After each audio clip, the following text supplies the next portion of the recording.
আগবাঢ়িছে পৰৱৰ্তী খবৰলৈ। আজি মনোনয়ন পত্ৰ দাখিল কৰিব প্ৰতিৰক্ষা মন্ত্ৰী ৰাজনাথ সিঙে। লক্ষ্ণৌ লোকসভা সমষ্টিৰ পৰা প্ৰতিদ্বন্দ্বিতা আগবঢ়াব কেন্দ্ৰীয় মন্ত্ৰীগৰাকীয়ে।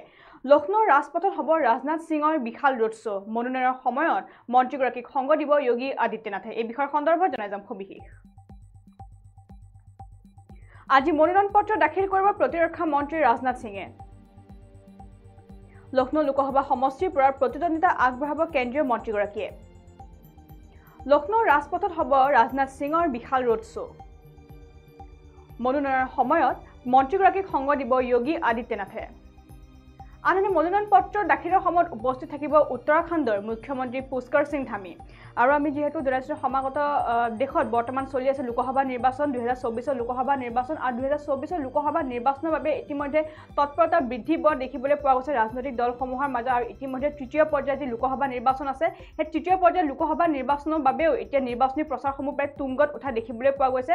আৰু সেয়েহে আজি মনোনয়ন পত্ৰ দাখিল কৰিব প্ৰতিৰক্ষা মন্ত্ৰী ৰাজনাথ সিঙে। আজি কেন্দ্ৰীয় প্ৰতিৰক্ষা মন্ত্ৰীগৰাকীয়ে নিজৰ মনোনয়ন পত্ৰ দাখিল কৰিব।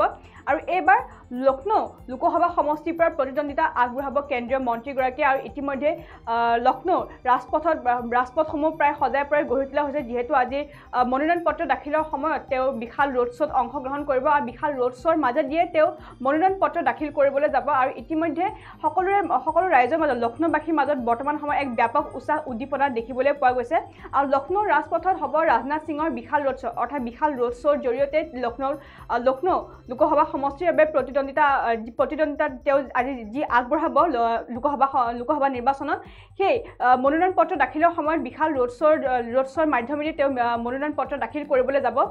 মনোনয়নৰ সময়ত মন্ত্ৰীগৰাকীক সংগ দিব যোগী আদিত্যনাথে। উত্তৰ প্ৰদেশৰ মুখ্যমন্ত্ৰী যোগী আদিত্যনাথে মনোনয়ন পত্ৰ দাখিলৰ সময়ত কেন্দ্ৰীয় প্ৰতিৰক্ষা মন্ত্ৰীগৰাকীক সংগ দিব।